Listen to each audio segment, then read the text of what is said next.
Depuis la semaine dernière, la France s'inquiète. Et si de nouveaux djihadistes décidaient de frapper à nouveau chez nous?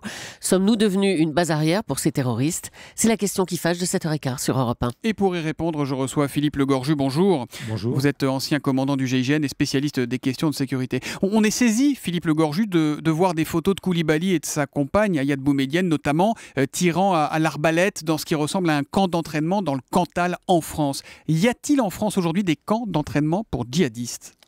Alors, bien sûr, il y a des camps. Il n'y a pas des camps structurés comme on peut les trouver dans certains pays du Moyen-Orient.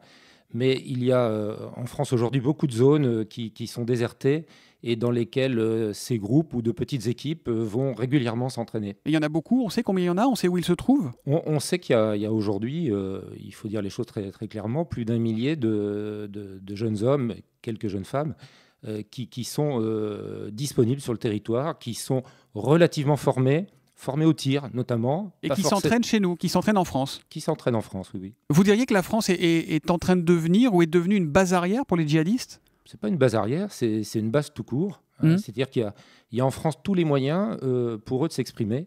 Il y a des facilités de communication. Il y a des facilités quand il faut se regrouper sur certaines cibles à agir ensemble et de façon séparée aussi. Donc il y a une vraie capacité d'action aujourd'hui de ces individus. Ça veut dire qu'ils ont la vie facile, Philippe Legorju, en France ?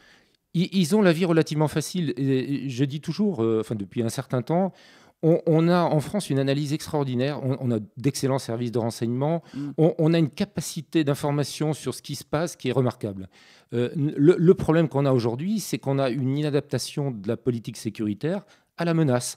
Ça veut dire quoi ? Ça veut dire qu'on n'est pas capable de les éradiquer, on n'est pas capable de les empêcher de passer à l'acte ? On est techniquement, humainement capable de le faire. Il n'y a aucun doute là-dessus. On le voit très bien lorsque, malheureusement, les attentats arrivent ou les actions violentes arrivent, les forces de sécurité, que ce soit le GIGN, le RAID ou les unités sœurs, sont capables de traiter des problèmes et d'en traiter plusieurs en même temps. Mais aujourd'hui, la menace, elle est beaucoup plus importante que cela. On a vu hier, et c'est formidable ce qui s'est passé, et c'est très centré sur la liberté d'expression. Mais ça peut être aussi la liberté de réunion, la liberté de se déplacer qui peuvent être mis en cause. Ça peut être des cars, des trains, ça peut être des salles de spectacle, des terrains de sport. Veut dire, pardon, mais est-ce que ça veut dire qu'il faut, selon vous, qui connaissez parfaitement le terrain et la situation, durcir la loi, peut-être voter un Patriot Act comme il y a aux États-Unis, quitte à faire quelques concessions sur nos libertés individuelles? Est-ce que c'est ça qu'il faut accepter aujourd'hui, selon vous? Moi, je pense qu'il faut deux choses. Il faut effectivement un cadre juridique qui soit beaucoup plus strict et surtout qui soit appliqué. On a des lois en France qui ne sont pas si mauvaises que ça. Le problème, c'est la volonté politique de les appliquer et aussi la capacité à ne pas avoir une gestion comptable de la sécurité. Depuis 10-15 ans, malheureusement, les préoccupations majeures des décideurs techniques, j'oserais dire, policiers, gendarmes ou militaires, c'est de gérer des budgets. C'est pas ça la priorité aujourd'hui.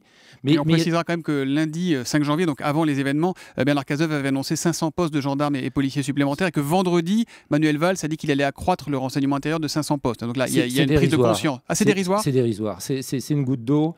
Et ce n'est pas ça qui peut suffire. Il faut, à mon sens, deux choses. D'abord, il faut montrer un signe fort à la jeunesse. Il faut la réattacher à la nation. Et ceux qui ont abandonné l'idée de service national doivent mesurer aujourd'hui l'erreur que ça changerait vraiment les choses de remettre un service militaire? Je n'ai pas dit service militaire, je dis un service national qui peut être civique. Il y a tout un tas de formes civiques aujourd'hui qui permettraient à une jeunesse entre 17 et 20 ans, de manière obligatoire et non dérogatoire, de se refonder sur les valeurs républicaines. Mais est-ce que c'est ça l'urgence? Est-ce que l'urgence, c'est pas de désarmer les banlieues, si on se parle franchement? Alors, il y a deux niveaux. Il y a un niveau de fond, et je vous parle du fond pour commencer, et il y a un niveau tactique qui est effectivement de désarmer pas simplement les banlieues. Il faut désarmer tous les lieux aujourd'hui où des formes d'insécurité sont connues, perdurent, et j'allais dire d'une manière assez simple. Comment? Parce que quand Samia Ghali avait demandé l'armée dans les cités de Marseille en août 2012, tout le monde avait ricané. Alors comment on fait? Eh bien, on a eu tort de ricaner. Je ne dis pas qu'il faut mettre l'armée partout, mais il faut avoir un plan de reprise, de reconquête du territoire. Et s'il faut le faire, effectivement, quartier par quartier, où l'on sait qu'il y a ce type de problématique, où l'on sait qu'il y a porosité entre les milieux de délinquance et les milieux de criminalité et le monde du terrorisme. Parce que les kalachnikovs, les armes, les lance-roquettes, ils n'arrivent pas comme ça. Il y a des points de rencontre entre ces deux milieux. Donc, éradiquer l'insécurité générale, y compris l'insécurité liée au trafic de stupéfiants, c'est aussi s'attaquer quelque part à la logistique des djihadistes. Philippe Le Gorju, vous parlez de points de rencontre. Il y en a un autre qui a l'air d'être un formidable point de rencontre et un centre de formation, c'est les prisons françaises. Koulibaly s'est radicalisé en prison après avoir rencontré Bégal, figure de l'islam radical et qui a passé 10 ans en prison pour préparation d'attentat. Or, il était en liberté surveillée ou je ne sais pas quoi, Bégal. Mais bref, il l'a vu, ils ont pu se voir, discuter, se rencontrer. C'est un point clé aussi, c'est que la politique carcérale aujourd'hui et surtout l'application de cette politique n'intègre pas vraiment ce genre de... On ne devrait pas avoir aujourd'hui de contact entre des islamistes fondamentalistes reconnus et le reste de la population carcérale. Il faut avoir, je dis depuis quelques jours, on doit rentrer en créativité de combat et sur tous les terrains, sur le terrain de la sécurité, sur le terrain du traitement de ceux qui sont reconnus comme dérivants ou délinquants. Et il faut le faire dans un cadre juridique extrêmement rigoureux. Ça n'empêche pas... Ça veut dire que la loi antiterrorisme qui a été votée il y a quelques mois, elle ne suffit pas? Non, ce sont à chaque fois des couches qu'on rajoute à des choses existantes. Je crois, vous parliez de Patriot Act. Moi, je ne suis pas contre l'idée d'un Patriot Act. Je suis contre, je suis contre la manière de l'appliquer. Comme on a pu le voir aux États-Unis. Je pense qu'on a cette chance aujourd'hui en France d'avoir des forces de sécurité, aussi bien à l'extérieur qu'à l'intérieur, qui intègrent le droit dans leur comportement, qui intègrent un certain degré d'humanité dans la manière de traiter même les criminels. Donc c'est une vraie chance. Par contre, ne désarmons pas. Restons fermes sur les positions. Oui. Philippe Le Gorju, dernière question. Vendredi, on a eu 2 prises d'otages simultanément. Si demain, il y en avait 4, 5 ou 6 en même temps, est-ce que le RAID, le GIGN serait capable de faire face? Est-ce qu'on a les moyens?